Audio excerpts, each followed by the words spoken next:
So last time that we were all together, you guys had found yourselves in this cool cavern filled with these 6 rotating runic stones, an odd circle upon the ground, and a summoned creature. This creature you eventually identified as a Zorn, who had come, and you deduced this through some primordial language, though not its native language, was close enough to its Terran to be able to understand that it had been summoned here and was being compelled to eat the large collection of crystals that Sephel had been seeking here. The other thing that you had noticed about this room is, for some reason, your weight, your sense of presence was being pushed down as the gravity had been intensified, very similar to some of Sephel's spells in the past. And as you kind of made your way about the room, wary of what was happening, a white-haired, blue-skinned hag had appeared, riding upon her staff, announcing, as she held this poor form of a kobold in one hand, that she was here to kill Sephel and torture your friends for what you had done to her sister.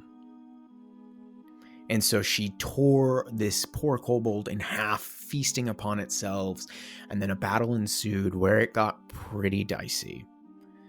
And during that combat, as the Zorn continued to devour the crystals towards the back of this cavern, an odd white kind of spherical thing appeared, very similar to some stuff that you had found before.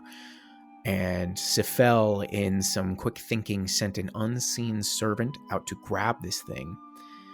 And as the hag fell, you realize that this egg was a dragon egg, the sphere. And Sephel, as you kind of walked into the center of the room, in the midst of this circle, you saw the stones all about you, these boulders floating in the air, beginning to rotate faster, and you had this memory of a long ago tower. And you, as your older man self, you realize that this symbol upon you was a form of teleportation or travel between realms that you yourself had put here in this very spot for whatever reason, and that you put this egg here, and that it is a lunar dragon egg. And you kind of hefted it up into the air, and you heard very faintly a crack. And so we find ourselves here in this moment. You hear this crack, and I imagine it kind of echoes softly but loudly enough throughout this chamber, and the large stones that were spinning in kind of intensity stop and slowly lower themselves to the ground, and they just kind of settle. A little bit of dust moves away from them. Artomis and Scylla, you two are pretty banged up. You're by the frozen, crumpled form of this hag. Do you guys do anything as you're kind of gathering yourselves here in these moments? Well, it seems we have lost an egg and gained another. I feel like crap. How are you, Scylla? You have healed me quite well, actually. And Scylla, reaches out to poke the frozen hag. Is she permanently dead? No, I sure hope so. I'm gonna, pick up, the head part of the frozen ice block lady.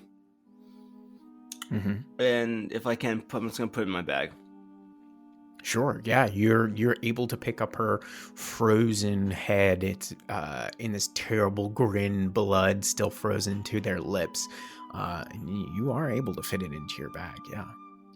Cool. Her staff also out. lays there on the ground. Yeah, I'll throw that staff in the bag, just in case we need receipts. Okay. Mm-hmm. It would probably behoove us to also understand how it is. Well, we know she followed Sephel here, right? That's what she said. She was out for some sort of vengeance, for some previous adventure. Sephel, do you think that was it? What? That she was just vindictive? I do. I mean, I've only experienced one other hag, and it did not go particularly well for the hag. Didn't go well for any of us, but... No. 2 for 2, Sephel. Huzzah! It would appear, although I suppose I have no way to verify relation. But... It's good enough for me. I suppose then we should leave. And the Zor?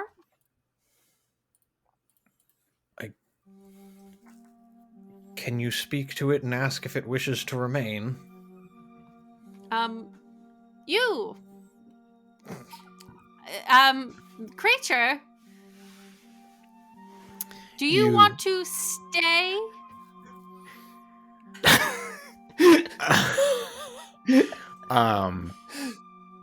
You see this Zorn continue to like break off large chunks of crystals and slowly like stuff it into its head mouth. Its one eye kind of peers towards you, and as it finishes kind of chomping down on one of these crystals, it just and it kind of says to you in what you can pick out of like lots of food, don't necessarily want to leave. They are quite happy here.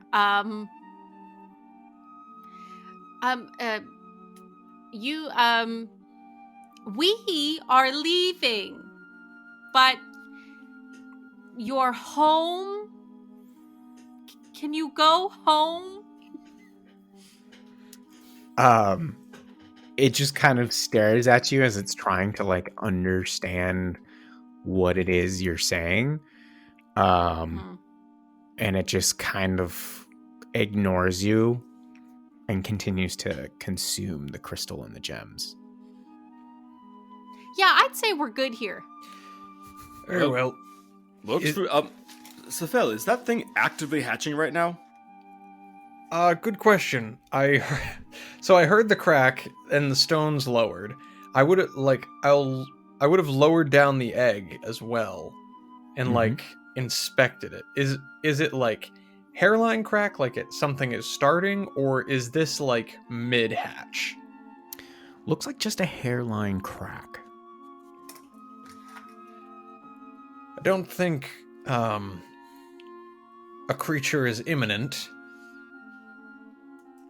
but perhaps in the near future. I'm unsure.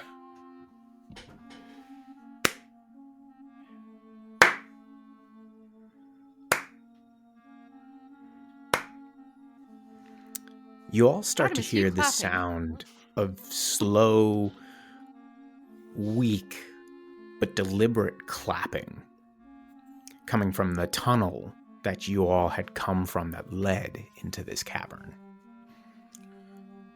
Oh my. Finally, our precious heroes have decided to show themselves.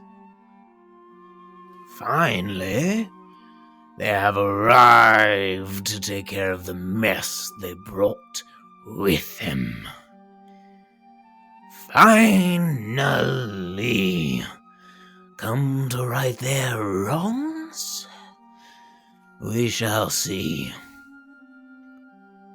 From the tunnel, a dark, orange-scaled, withered, and rough-looking kobold comes forth. And behind them comes a small throng of armored and unarmored kobolds behind them, wearing the symbol of the Dwellin family. This orange-scaled kobold turns to one of the armored ones beside him and says, "Roderick, go get the Talon." And as that kobold then leaves back up into the tunnel, he says, "Now that we have control of ourselves, it's only right we report what has happened here so that justice might be brought forth for these families.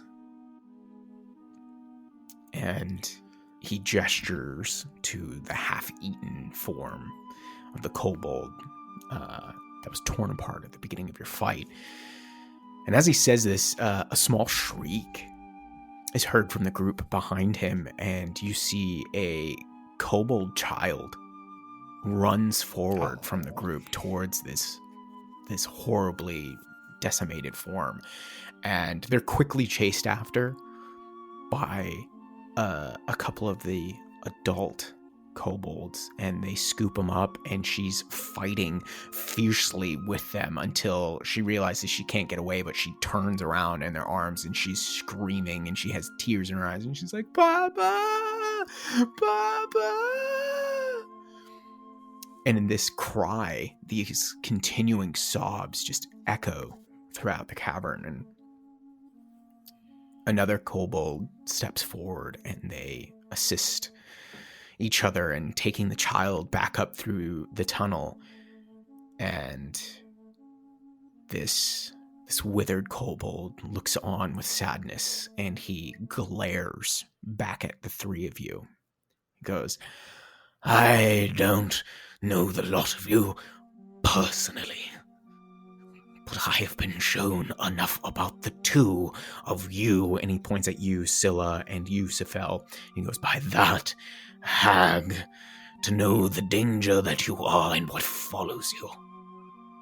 She took myself and many others, sapping of us of our strength, eating others, and visions danced before my eyes of a large lake and a battle between you and another hag.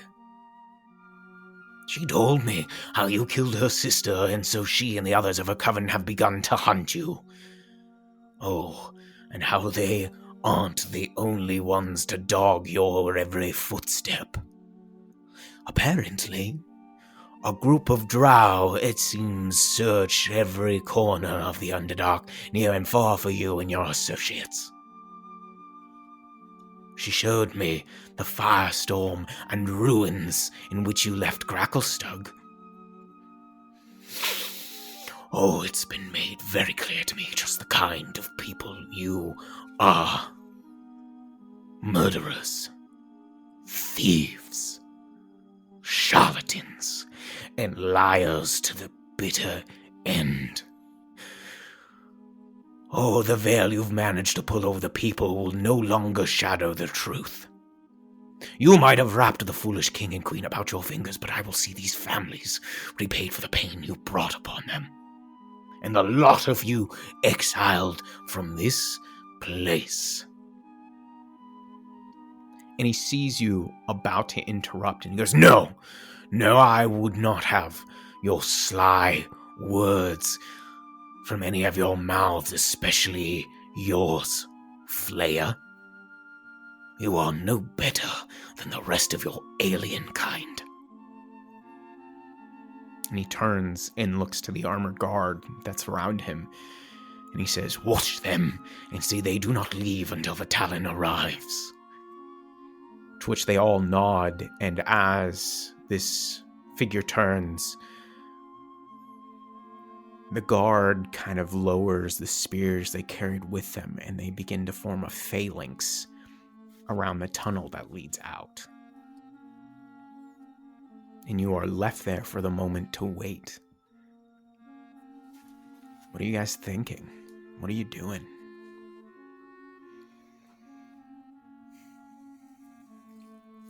Most people say thank you. I feel like Starcaller's just like seated on a rock, and it's just like softball tossing up and down the hag's frozen head. I really don't see what he is complaining about. He keeps counsel with hags and thinks to use that against us as evidence. Scylla's pissed. I think she's like fully lost any shred of like what she like kind of fakes looking human-ish. So she's like hunched over and like hissing and like pacing back and forth. Mm-hmm.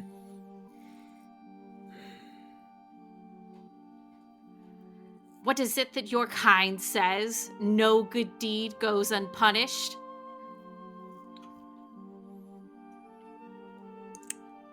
Yes, that's about the long and short of it, I suppose.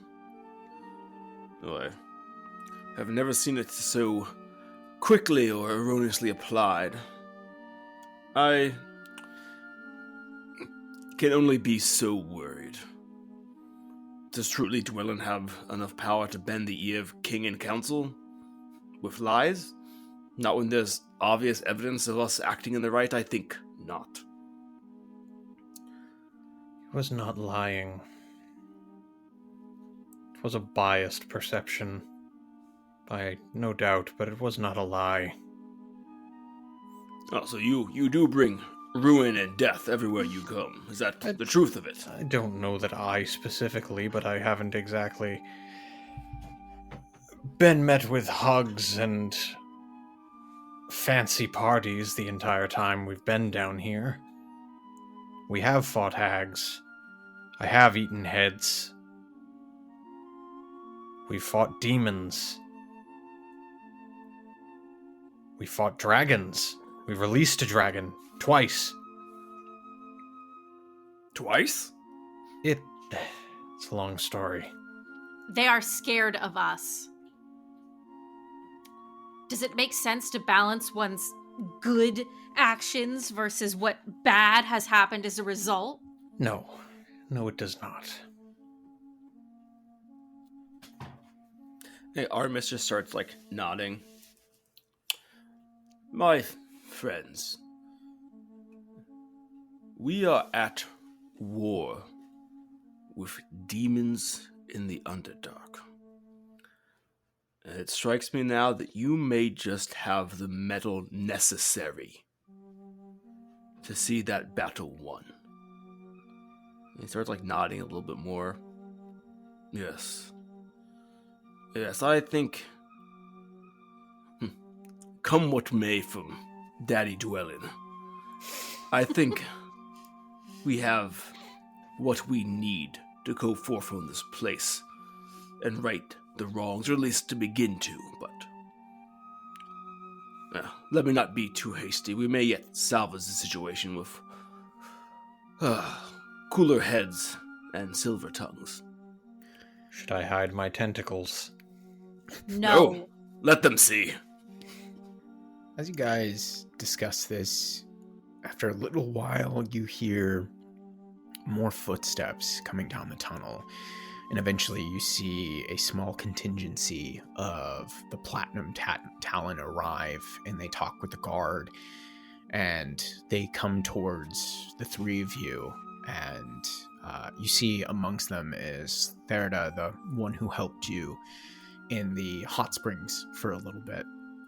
But they don't say anything. They look kind of sheepish, and they're kind of glancing at the other Talons. And one of them steps forward and goes, "Would you care to accompany us to the marketplace so that we may discuss what has occurred with the general populace? And that all may be revealed." Of course, it would be our pleasure. Good. Thank you for being kind enough to still adhere to our laws. And the other members kind of circle around you guys, and they begin escorting you out of the mines. And as you're led out, you see that there are numerous groups of what look like families that have come down and are crying over the many frozen forms left behind by this hag in her hunt for you, Sephel. And some of them are trying to delicately remove, some are in absolutely teary messes, some are trying to find some kind of way of heating them up, seeing if they'll start breathing again. But you're led out, and as you are, you see even more and more of those employed by the Dwellin family, and Dwellin, the man himself, there outside, surrounded by a small group of his kind of hired guard. And they begin to follow you all until you reach the marketplace. and you see in the middle of this is kind of a slightly elevated dais-like circle. And before you are all led up atop it, you see Therda kind of like whispers to you all. She's like, have faith. I'm sure Bahamut will judge you kindly. And they kind of grunt as a blow lands in their side from one of the talons that's like, shh. And you're all led atop, and clearly word has already spread. You see more talons arriving, kind of circling around the edge of this dais-like location. More of the common people, many rubbing sleep from their eyes still, just waking from the long night of celebration that had occurred just before, because you had cleared the hot springs. And eventually you see from the growing mass, a couple figures push forward, and you see it is the king, the queen, and Sir Laertes who are concerned and surprised, and King Volataire actually makes for the dais as if to climb up himself, but a couple of the talents step forward and kind of shake their heads, and you, Starcaller, know that the Talon here are kind of the overarching law, because they themselves commune with Bahamut, ask for his judgment, and everybody respects that of his call. And otherwise, it is done by a general vote or consensus. There's no one person that has singular call here except for Bahamut. But often his will does not come forward in total, this is how it's going to happen. And so the king kind of steps back, even more concerned. And one of the Talons kind of comes forward and he goes, "Good people of Dimcan, something of great worry and trouble has been brought forth to us from Sarvid dwelling. It appears that our esteemed heroes of the springs might have something of a dark past that hounds them. And those that hunt them have managed to somehow broach our defenses and manage to control, kill, and harm a number of our community." And as he's speaking, he's walking around the edge of the dais, looking at all the folks gathered, many still trickling in, confused murmurings echoing about the crowd. A lot of people are looking at each other and looking at you guys like, what the hell is he talking about? Mr. Dwellin, would you like to step forth and present your findings and the events that bring us here this morning? And you see that orange, withered kobold come forward.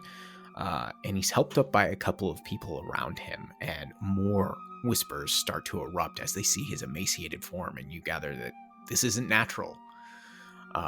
Many of the other people that were in his employ are coming in, and so many of the common folk are like, what the hell? Like, what happened to you guys? And Sarvid starts up and he goes, "About the time of our guest's arrival, I had recently discovered a new cavern in my mines, filled with all manner of gems, crystals, and oddly decorated stones within that carried runic carvings of a sort. And because of this discovery, I was distracted by the news of how many newcomers had arrived and their purposes here. And so when I left this new cavern that we had found, I was greeted by a strange woman who wore bright and colorful robes. She told me her name was Desdemona. She spoke to me, somehow knowing of everything that I had just found, and so I found her rather intriguing, foolishly, on my part. You know me all as an inventor, same as my daughters, and I use my creations to better help our people. And so I allowed this woman into my home. And as we sat and began to discuss, it was only then that I found myself unable to move. And she showed her true form a hideous blue hag of some kind. She took my mind, began to show me visions. She starved me and others, sapped of our strength, ate many of those that worked for me, many of your friends. And he continues on, just saying everything that he had mentioned to you all, of how she had shown him visions of how she had watched, the group in Sephel battling the sister and going to Gracklestug and everything that had kind of incurred there, and paints this picture of these bad things that are coming with you. And he finally ends. She is not the only one. Apparently there are drow searching for them. There's this one, he points to Sephel, some sort of prisoner of theirs. And so now, not only have they harmed, killed others by their indirect actions and those that they had brought with them, but there could be more on their way. And so I demand judgment for the families that have been harmed by their carelessness and their actions. And he steps down, and that Platinum Talon that had spoke before turns to a lot of you and says, Starcaller, I do believe that you can stand aside for the moment, as it seems the actions from before their arrival is more of what's in question now and what has recently occurred. I would only be so happy to, if I could in good conscience step aside here, as others are accused of crimes by the person who is perhaps most responsible. Shall these two who have saved lives here in the kingdom be held accountable for Dwellin's weakness? That he fell victim to a hag? That he allowed himself and those that were accountable to him, those that depended on him for strength, that he allowed himself to be counseled by one so wicked, and that he allowed not only himself but the very bones and sinews of this mountain to be chipped away at under his, I can hardly say, oversight. I will happily step aside, but only if you, the gathered people here, and the Lord Bahamut, who wisely watches over us, thinks that we should step aside for slavers of the Underdark, for drow and hag that hunt our heroes. If that is the will of this council, I would surely step aside. The two of you, and he points at you, Scylla, and you, Sephel, and he goes, any defense or words you might share with us to shed more light on this situation? I would ask Mr. Dwellin what he demands for the families that remain intact due to the actions that we have performed since arriving here. I would ask that you weigh all actions upon every other action. Things happen every day. We are in a terrifying place with terrifying events taking place.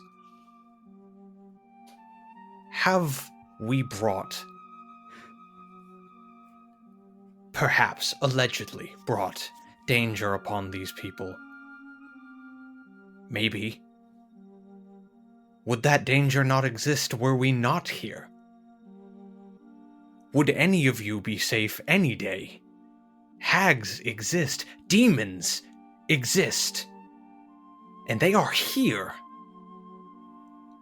I did not call the Lord of Filth. I did not kill his sister.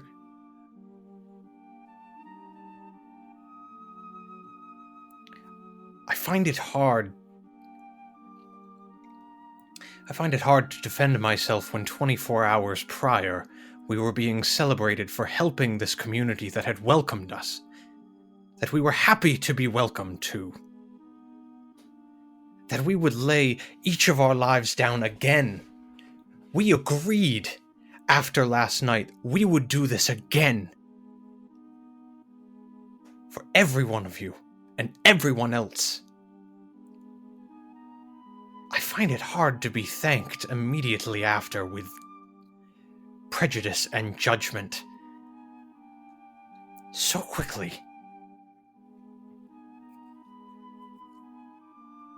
I have nothing else to say other than I am disgusted.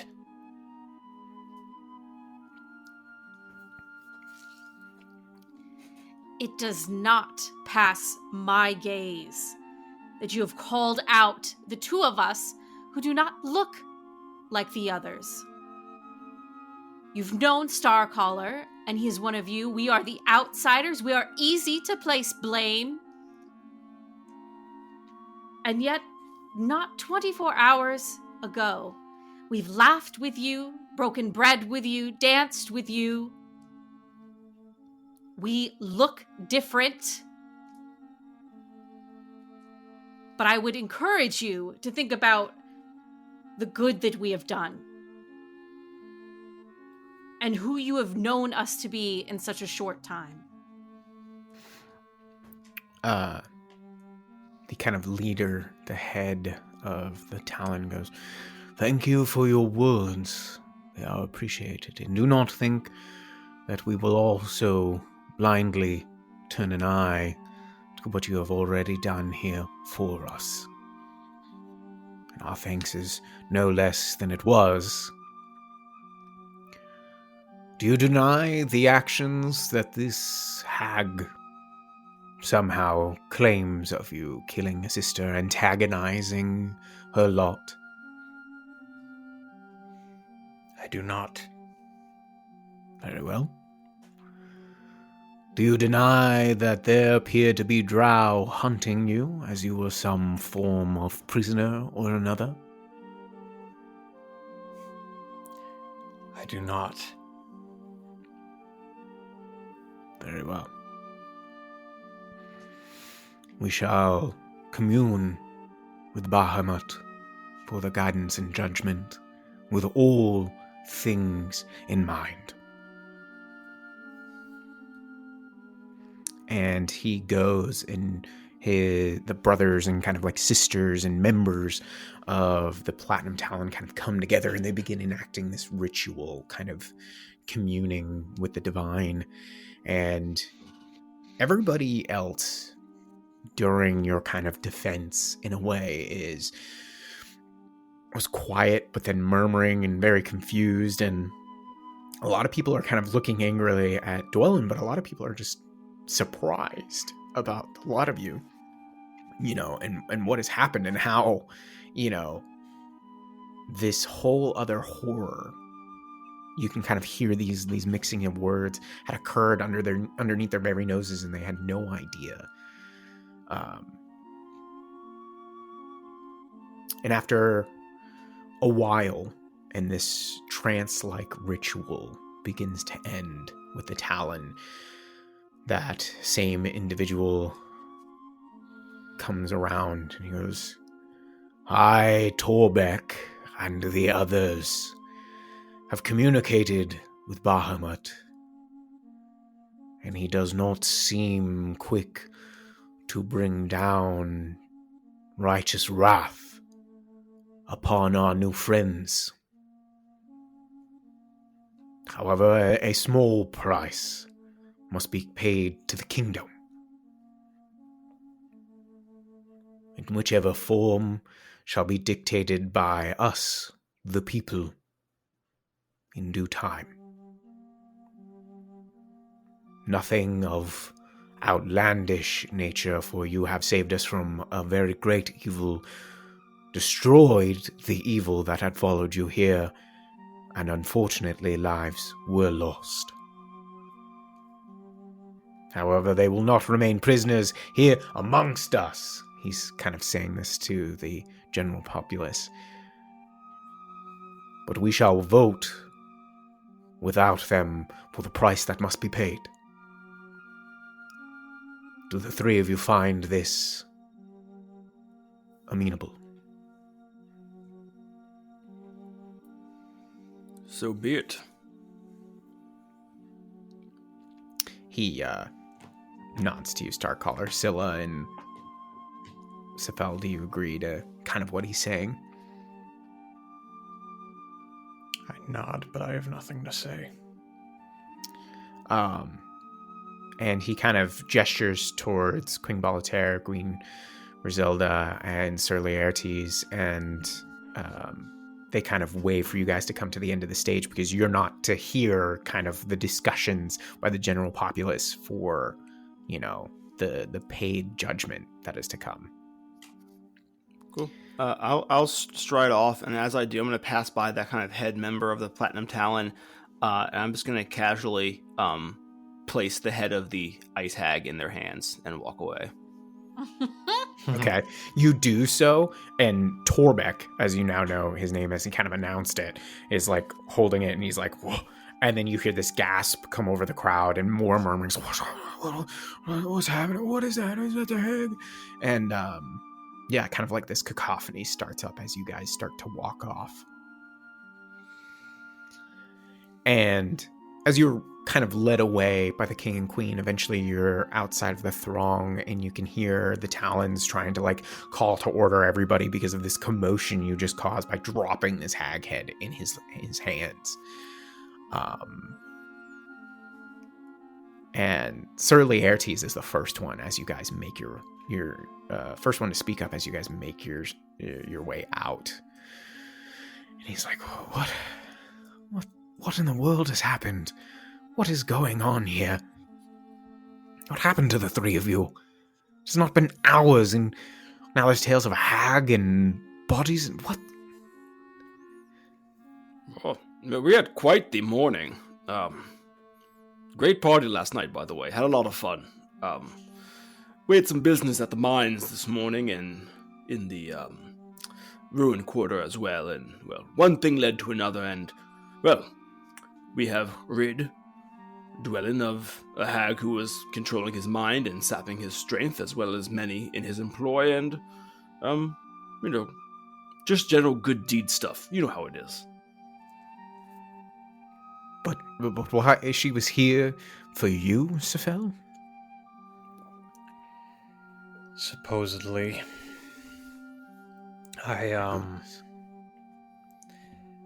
With my previous traveling companions, in my first weeks under the surface, we found ourselves on a boat in the Dark Lake. And we were drawn to an island inhabited by a hag who we had to slay in order to leave. And it appears her siblings have become vindictive.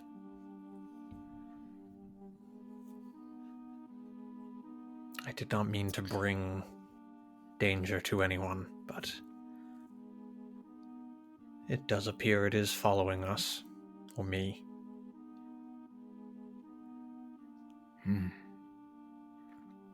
eventually, you guys, as you're discussing this, end up out front of Coalfire Keep, and the king and queen kind of beckon you all inside.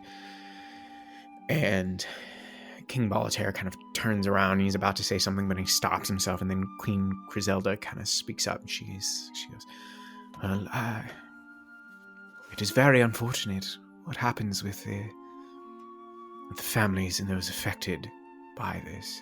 Dwellin has always been a fool and opposed us constantly, some kind of foolish rivalry between Boletaire's father and his own over who was the real chieftain in some bygone time, but it does not truly matter. He takes anything he can and tries to slight it against us in our decisions. But we do not think poorly of you. We think this is a rather unfortunate event, and, we will help the families as much as we can, and hopefully the people which you have won so much favor with will choose to demand something so light of payment of you all. This is not a truly, It's horrible in some ways, not horrible in others, I guess. What is the likely payment? And that's when Boletaire kind of speaks up and he's like, I unfortunately have no idea what it could be. It could be anything from a handful of coins, perhaps menial labor, or food for the families affected. There was a rather ghastly time back in the beginning of our kingdom where payment in flesh was demanded. But I do believe we are much beyond that point. So hopefully it comes only in that of provided extra sustenance or food for those that were harmed by this hag. Not to dwell in himself, though. No. He has more than enough, and I must settle this quarrel between us. Okay. Very well, you'll see what they have. Though I wonder, Lord Boletaire, have you heard any other rumblings from outside the kingdom as of late?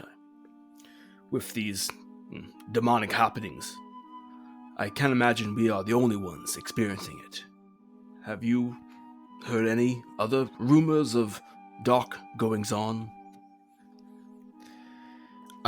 He goes, in fact, I had sent out for the scouts reports in the hopes that we might learn a little bit more information on what is happening out in the greater world.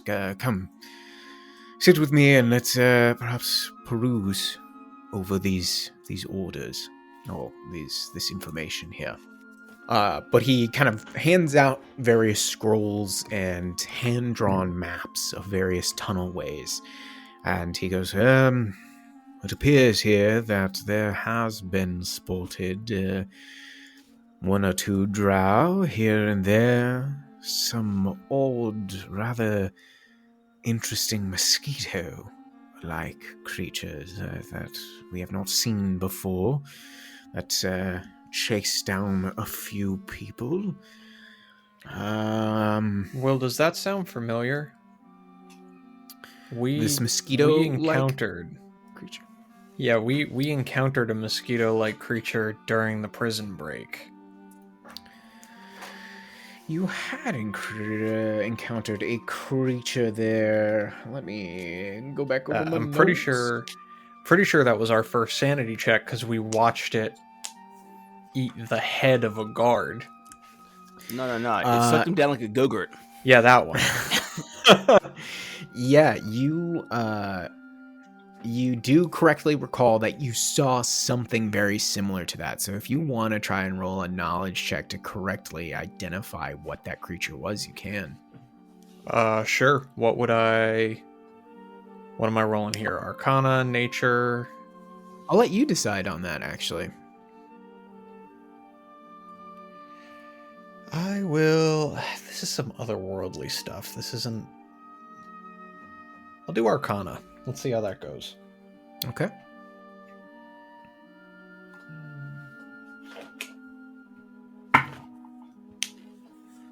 Uh, 16. 16.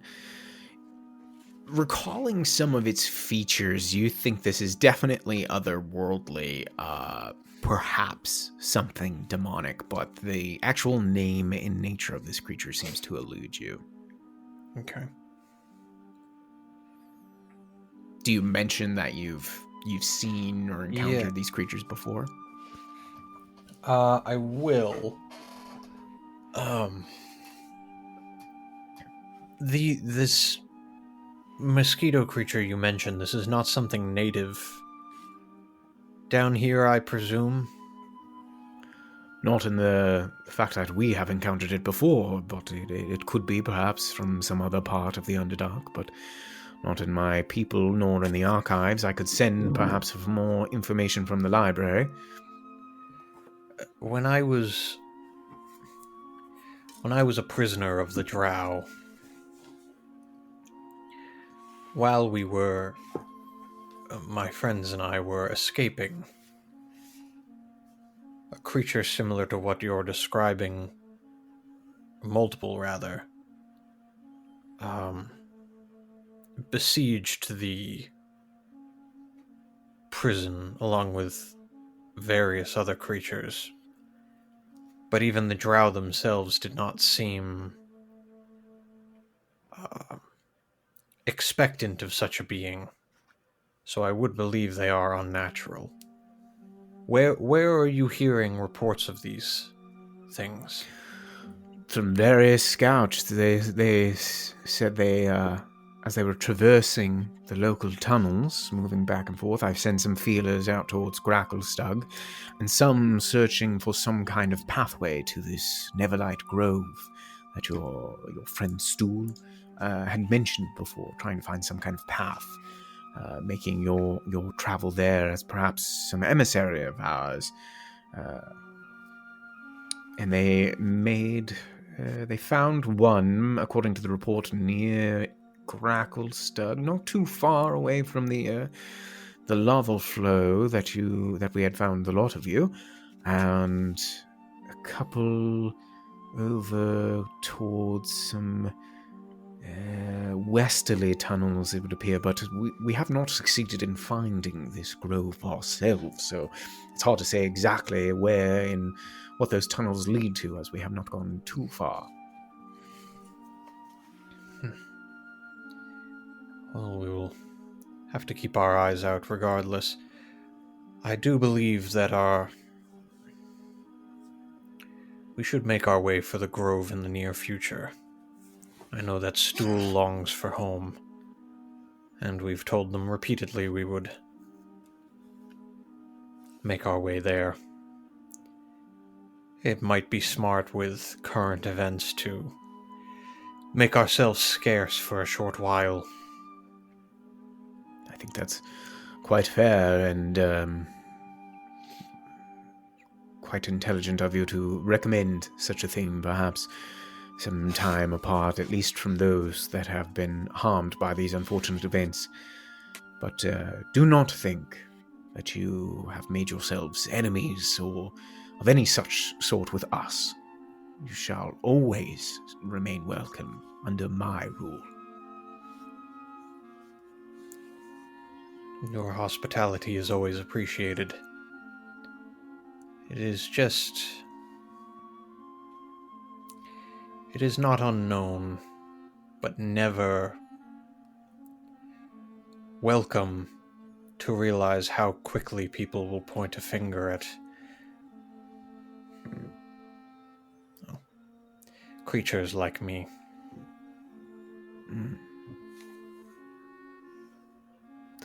Well, there is unfortunately a rather long and lengthy history of mind flayers tormenting many of those of us denizens of the deep.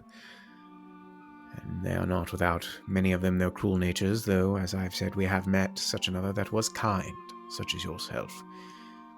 And we shall always strive to make friends before enemies. And Dwellin is, as I said, a poor individual, and nothing can excuse them for their nature. But hopefully we shall hear this report, and as you said, perhaps it's best that we begin our communique with other settlements. Now, is there anything that I can help you in the gathering of, such as supplies or whatnot, that you might need for these endeavors? For it's not just the Neverlight Grove that we would like to establish links with. It is, we would like to begin trade routes with a gnomish settlement known as Blingdenstone. We have not had communication with them before. But if you do have your sights also set on reaching back to the surface, which I do not disagree with, as it could be quite helpful should things become quite dire down here to have other such aids of those, perhaps unafflicted. Hopefully these other settlements are free of whatever terrors are accosting us here in Gracklestug. and even in the dark lake. And he nods at you, Scylla. So, what can we get you? Well, healing potions, provisions, and perhaps a brief audience with the Dwelling Sisters, and unless you have maps, that is all we can ask, I believe. Sephel, Scylla, what say you? I think you've covered everything I could think of. I believe so. I would also impose that although we will be leaving, we cannot take my friend Sue. So it is not something you can give, but something you could perhaps help to watch over. Oh, but of course. No. They are quite under Beatrice's wing, so to speak, and perhaps we can move them into a new home, one that shall be linked to all of you here close to the keep, and that way we may keep a closer eye upon them. Does this sound well to you? Very. Wonderful. Now I will send a few out to begin gathering provisions, and perhaps it's best if you all rest here for now, as I'm sure you would very much like to. Oh, and if you wouldn't mind gathering Stool and Weth, it sounds as though we may be leaving soon. Yeah, we maybe shouldn't trek through the middle of town to the tavern. Mm-hmm. Very well. Though, Weth might take some convincing, and he looks over at Griselda, and she kind of goes, yes, and Sir Laertes kind of chuckles as Griselda's about to speak, and she goes, it seems they're quite taken with training with the Scale Guard. Weth, that is, not Stool. I think they're a bit preoccupied at the moment. And if you would prefer that we have friends here to help watch over Sue, perhaps it's best that she stay here with her. Yes, that would be fine. Yes, whatever best suits her. Very well. Of course, we will try to perhaps communicate better the circumstances that are surrounding us and let her form her decision. But Stool has actually been helping us rather effectively break down the huge carcass of that frog-like demon down in the hot springs. The fungi waves have been most invaluable. But yes, we will gather them for you and your supplies, and hopefully we will hear of a soft verdict from the populace. And she goes, I will begin sending out runners. And so she stands up from the tables, and King Boletaire is like, would you care for some food and drink and perhaps some warm fires and beds for a bit? All right, that would be most welcome, my king. Good. Come, let us all have a drink. And so they lead you off, Sir Laertes and King Boletaire, into kind of a small feast hall where you are all able to eat and drink, and Queen Griselda eventually joins you all. And over the course of the rest of the day, small packs arrive here and there containing some potions for you guys. You see eventually a small box appear that has a star kind of etched on it, and you know, Starcaller, that this is from the sisters. And as you open it up and you see inside what looks very similar to a hand crossbow, but it shares similar designs to the ballista that you had carried before. And inside is 2 pouches filled with what to us would look like almost like BBs, but a little bit smaller, or bigger, more like marbles. And they're made out of kind of this Damascus-looking metal. and there's a note inside, and it goes, "Dear Artomis, we are sorry about what happened. We quickly put this together as fast as we could, as our father is ranting and raving and trying to help as many of the families as he can. He's as mad as himself as he is at the lot of you, but we understand that there was nothing you could have done beforehand. You had no idea. So please accept this humbling but small offer, and good luck on your travels." And eventually Stool comes lumbering in, enjoys you all, his spores kind of sprouting out, and he's like, "Hi guys. Ooh, I'm a bit full. That carcass is not really tasty." Oh, Stool, you have been eating the demon carcass. Yeah, not really eating it, but I can't help but absorb some of it. It's not tasty, guys. I mostly just infected it with these spores that were gonna help break it down and clean up some of the sludge down there. Is that a form of torture? What'd you say there, Scylla? Is that a form of torture? For you? Torture? Well, did you want to do it? Oh, I knew I could help out, because this might sound gross to you all, but I'd helped an older friend of ours a while back, who passed away, return to the earth. So I just thought I'd do something to help the people, because they were just going to hack up the body and, drag it out to the far end of the river and dump it. So, I just thought I'd make it slightly easier, more manageable, because it was going to take them a long time, guys, a really long time. That was very kind of you. Here, drink this. And Scylla will hand Stool, I don't know, or dump it in his face. I'm not really sure how he drinks. I imagine you hand a cup and he sticks out his large hand appendage, and he's like, "I've seen you all use this, and I don't understand it." Mm-hmm. How do you... Maybe just stick an arm or an appendage in there and absorb?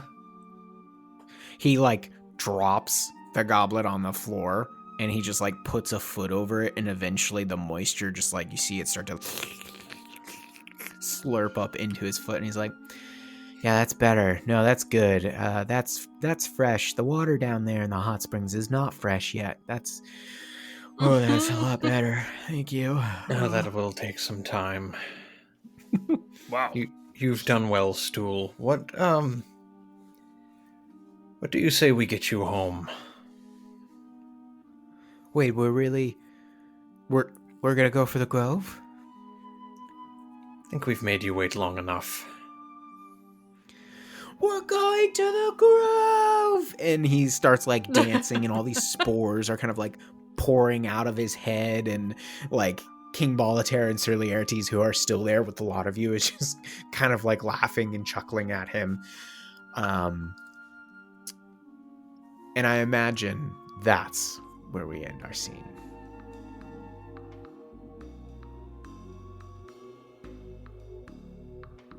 Oh man, is that the time?